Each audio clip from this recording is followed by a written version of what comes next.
তো তোমরা দেখতেই পাচ্ছ বন্ধুরা, আমি যখন ভুটানে গেছিলাম, তো ভুটানে কিজাম ক্যাফে আমরা গিয়েছিলাম সবাই মিলে। তো সেখানে আমরা একটুখানি ইভিনিংয়ে টিফিন করতে চলে গেছিলাম, কফি খেতে আর কেক খেতে। তো কিজাম ক্যাফের মধ্যেটা তোমাদেরকে একটুখানি দেখাচ্ছি, সো প্লিজ বন্ধুরা ওয়াচ করো, ওয়াচ করতে থাকো ভিডিওটা। যে আমরা কিজাম ক্যাফের মধ্যে ছিলাম, ওখানে পরিবেশটা দেখো একটু, কত সুন্দর, নিট অ্যান্ড ক্লিন একদম।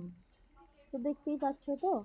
তো এখানে আমার হাজব্যান্ড ফাজব্যান্ড পেয়ে গেছিলাম, ছেলে মেয়ে সবাই গেছিলাম, বন্ধুর সাথে গেছিলাম, ঠিক আছে। বন্ধুর বাড়ি হচ্ছে আমার তোমার ডুয়ার্সে। তো ডুয়ার্স থেকেই চলে গেছিলাম ভুটানে, আমাদেরকে ঘুরতে নিয়ে চলে গেছিলো ইভিনিংয়ে। এটা আমি যখন শিলিগুড়িতে বিয়ে বাড়ি গেছিলাম আমার একটা বন্ধুর শালির বিয়েতে, তো তখন ওখান থেকে আমি আহ, ইন্দিরা বিশ্বকর্মার বাড়িতে গেছিলাম।